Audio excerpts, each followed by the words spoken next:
Hello les étudiants, donc aujourd'hui on va voir à la page 73 les obligations dans l'entreprise, mais on va pas toutes les voir.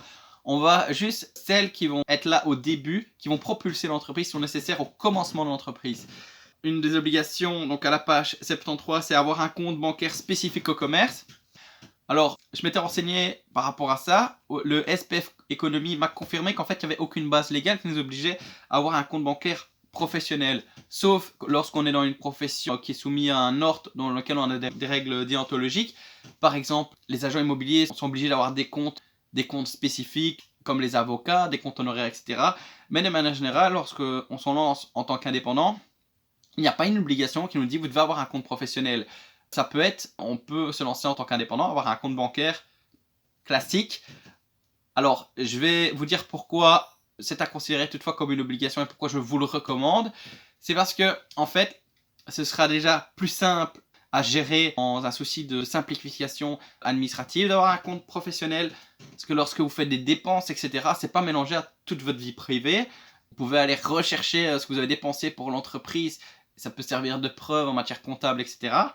Mais aussi, si un jour le fisc, donc le SPF Économie avait mis la puce à l'oreille par rapport à ça, si un jour le fisc enquête sur votre entreprise et regarde un petit peu vos comptes, le fait d'avoir un compte bancaire professionnel fait qu'ils ne pourront pas aller voir votre vie privée et ils ne pourront pas aller voir votre vie privée, ils devront s'en cantonner donc à votre compte bancaire professionnel. Ce sera beaucoup plus simple et les deux choses seront séparées.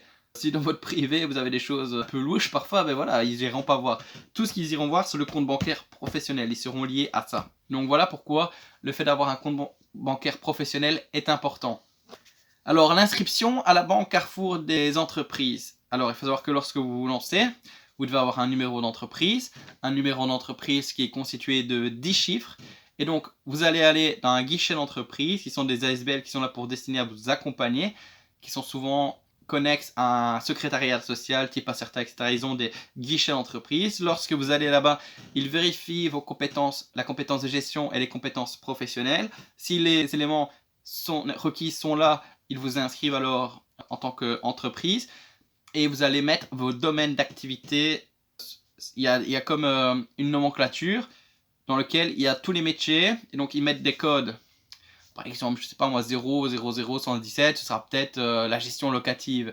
0, 0, 118, ce sera peut-être... c'est pas le cas, hein, mais ce sera peut-être des prestations juridiques. Donc en fait, ils notent les activités que vous allez faire. Et donc, lorsque vous êtes inscrit à ce bon Carrefour des entreprises, vous êtes dans une sorte de base de données gigantesque dans laquelle tout le monde y est et pour lequel vous, en tant que personne privée, vous pouvez aller voir ce que font les autres, par exemple.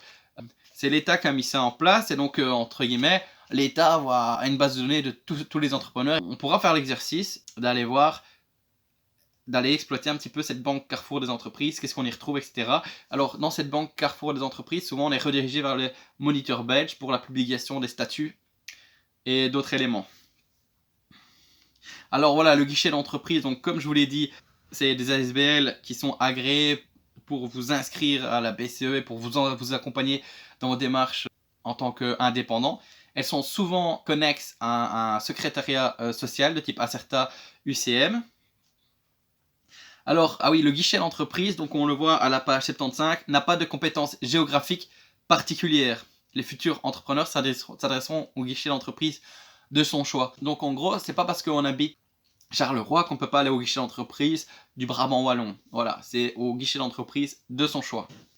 L'inscription à l'office du contrôle de la TVA. Donc, lorsque l'on s'inscrit à la TVA, on aura le même numéro de 10 chiffres que le numéro qu'on a à la Banque Carrefour des entreprises, mais c'est deux choses différentes. La Banque Carrefour des entreprises, c'est plus pour vous retrouver, voilà, vous êtes dans une base de données. La TVA, c'est des taxes que vous allez payer. Donc la TVA, c'est une taxe qui est un impôt sur la consommation, donc c'est un impôt indirect acquitté par paiement fractionné.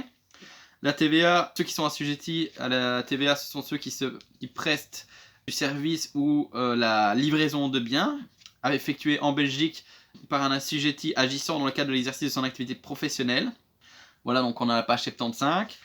Donc par activité professionnelle, on distingue bien la petite brocante qu'on va faire un dimanche par an, dans lequel on sera assujetti à rien du tout. C'est une activité occasionnelle du brocanteur qui va faire ça toutes les semaines, qui lui sera un véritable professionnel.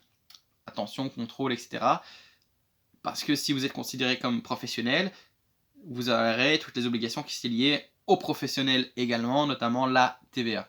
Alors, l'affiliation à une caisse d'assurance sociale, donc comme caisse d'assurance sociale, il y a UCM, Partena, Acerta. Moi, lorsque je me suis lancé dans une activité indépendante, premièrement donc au barreau, avant, donc j'avais regardé celle qui avait le moins de frais administratifs sur un comparateur sur le web et j'avais vu que c'était Acerta, je me suis inscrit à Acerta.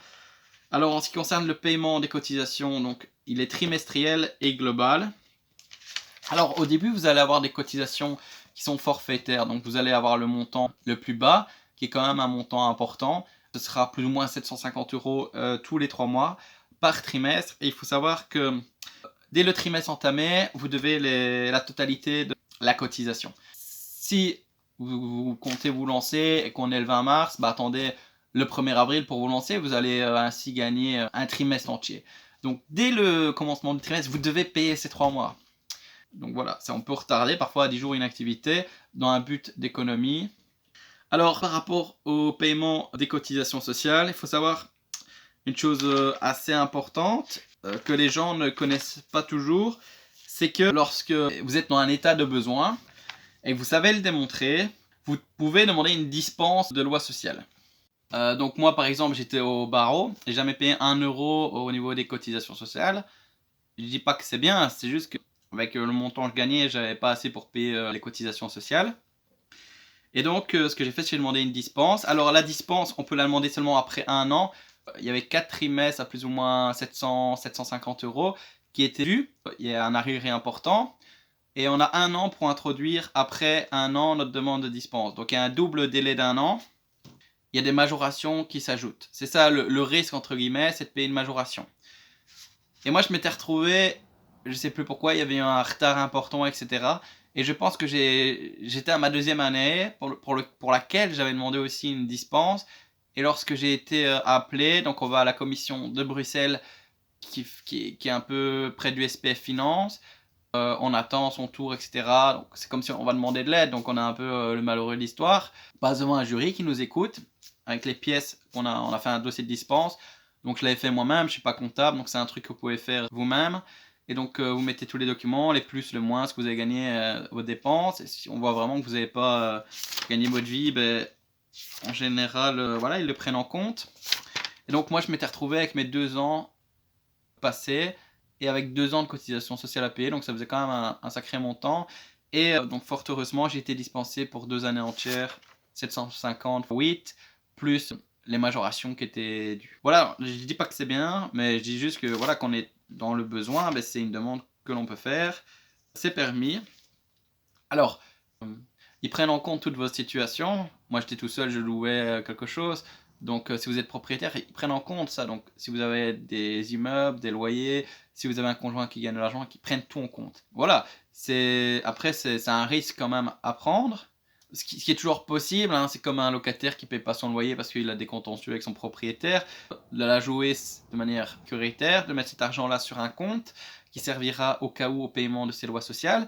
Alors, si vous êtes vraiment maximisé tous les factories, vous pouvez calculer l'éventuelle majoration que vous aurez en fin d'année, vous la mettez également sur votre compte bancaire, et donc vous vous présentez et vous dites que vous expliquez votre situation. Peut-être que vous aurez une dispense de 1 trimestre, 2 trimestres ou plus, mais donc ce sera toujours ça entre guillemets de gagner, parce que c'est pas vraiment gagner, parce que tout ce que vous ne payez pas vos lois sociales, cela ne compte pas pour la pension. Après il y en a certains me diront oui, la pension à l'heure actuelle c'est un peu compliqué, mais voilà, il faut savoir que lorsque vous payez vos lois sociales, vous participez à la sécurité sociale, la sécurité qui comprend votre pension, etc.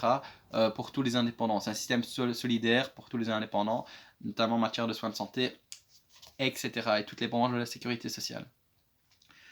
Donc voilà, c'est une possibilité, hein. Si vous voulez pour plus de détails, vous pouvez aller à la page 77. Donc voilà, il faut démontrer son état de besoin, introduire sa demande de dispense. Il y a un revenu, un plancher qui a été mis en place, donc il ne faut pas gagner plus de 26 592,50 € par an. On passe devant la commission des dispenses, faut attendre 1 an, et on a 1 an pour l'introduire. C'est pas négligeable quand on se lance au début, de pouvoir mettre ça en place. Il faut le prendre en compte. Alors, une autre obligation, c'est l'inscription à la mutuelle. L'inscription à la mutuelle qui est pas spécifiquement lié à une obligation entrepreneuriale. C'est tout le monde doit être assujetti à la mutuelle pour ses soins de santé. Si vous n'êtes pas en ordre mutuel et que vous avez un pépin, ben, c'est bien dommage parce que c'est un système. En Belgique, c'est un système dans lequel voilà, on ne paye pas trop cher et on peut avoir beaucoup d'aide. Donc ce serait dommage de ne pas être en ordre mutuel. Donc on est couvert en tant qu'indépendant pour les petits et gros risques, tout comme les salariés. Voilà, donc ça c'est vraiment les obligations quand on commence l'aventure entrepreneuriale. Maintenant, je vais vous parler brièvement des autres obligations. Ben voilà, vous devez respecter vos obligations comptables, ça c'est un fait. Vos obligations fiscales par rapport aux impôts anticipés, ce n'est pas une obligation, mais lorsque vous payez anticipativement des impôts, vous avez vous n'avez pas de majoration et vous avez un petit avantage. Donc dans le bouquin, on parle de voilà, ils ne sont pas obligatoires, mais lorsque l'on paye ça, on a droit à une réduction d'impôt. Et le non-paiement entraînera une majoration d'impôt. Donc ils sont à payer tous les trimestres. Et au début de votre activité, donc les 3 premières années d'activité, il n'y a pas de sanction si le versement anticipé n'ont pas été effectués. Prise par nos pouvoirs publics pour vous faciliter un peu la vie au début. Alors, un autre type d'obligation, c'est la souscription d'assurance. Donc il faut savoir qu'en matière d'assurance obligatoire, il n'y en a pas énormément. Donc on a l'assurance RC Auto qui est obligatoire, on a l'assurance loi pour les employeurs, donc pour les travailleurs en cas d'accident du travail ou accident sur le chemin du travail, et on a l'assurance objective pour les établissements accessibles au public en cas d'incendie ou d'explosion. Donc voilà, on a différentes des assurances obligatoires. Il faut savoir que maintenant, donc à titre privé, si vous êtes locataire, l'assurance incendie est obligatoire pour vous depuis, je pense, 2018. Donc c'est une obligation. Si vous n'êtes pas assuré en tant que locataire, assurez-vous pour l'incendie. C'est important. Sinon, vous devrez démontrer que ce n'est pas de votre faute et vous êtes présumé être en tort. Et je vais parler de 2-3 assurances qui sont quand même utiles mais qui ne sont pas obligatoires. En termes d'assurance utile, il y a l'assurance protection juridique. L'assurance protection juridique qui peut être connexe à une autre assurance type assurance RC Auto pour pas grand chose en plus sur votre prime d'assurance. Vous allez avoir une assurance protection juridique en plus. En cas de litige, ça vous permettra donc d'avoir les frais d'huissier et d'avocat payés. Par exemple, si vous avez commis un excès de vitesse et que vous passez dans le tribunal, vous aurez un avocat payé par l'assurance. Si vous avez un sinistre également, vous aurez également un avocat. Il faut savoir que ça couvre également d'autres choses. Moi, je l'ai fait jouer, par exemple, lorsque j'ai eu un problème avec ma voiture, une contestation avec le garage. J'ai fait l'assurance protection juridique a payé l'expert qui a rendu un avis par rapport à mon problème de véhicule qui était au garage. Bon, l'expert n'était pas formidable, je n'ai pas été chercher plus loin non plus parce que c'était pas non plus une voiture toute nouvelle, mais voilà, il y a un expert qui a été payé par les frais de l'assurance grâce à ça. Cette assurance peut être accessoire à une autre assurance type RC Auto, RC Vie Privée, etc. Mais on peut aussi souscrire des assurances protection juridique autonomes qui vous aidera dans tout domaine de votre vie, type en cas de contestation fiscale, si vous avez un problème avec votre employeur, etc. En cas de licenciement, tout problème, vous pouvez rajouter, lorsqu'on en parle à son assureur, vous dites les branches pour lesquelles vous voulez être assuré, et il peut les rajouter, les enlever, etc. Grandes compagnies type DAS, etc. qui mettent en place ce genre de protection juridique autonome, c'est fort utile.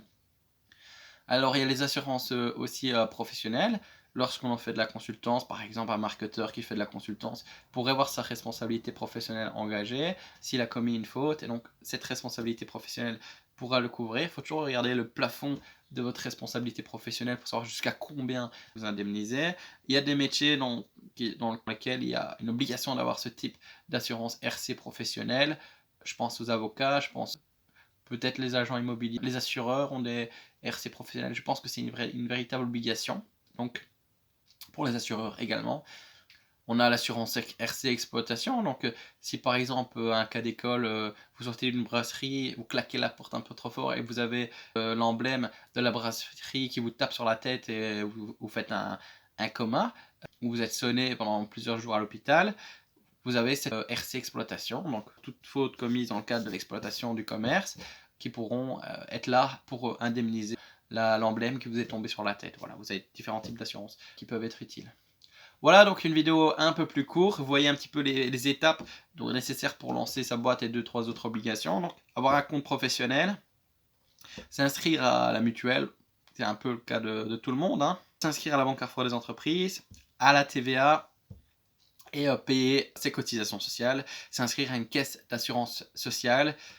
Et je vous ai un petit peu parlé des facilités qu'on pourra avoir au début de notre activité pour la section des lois sociales et un petit peu des autres types d'obligations, notamment en matière d'assurance. Je vous souhaite une bonne journée et à très bientôt. Au revoir.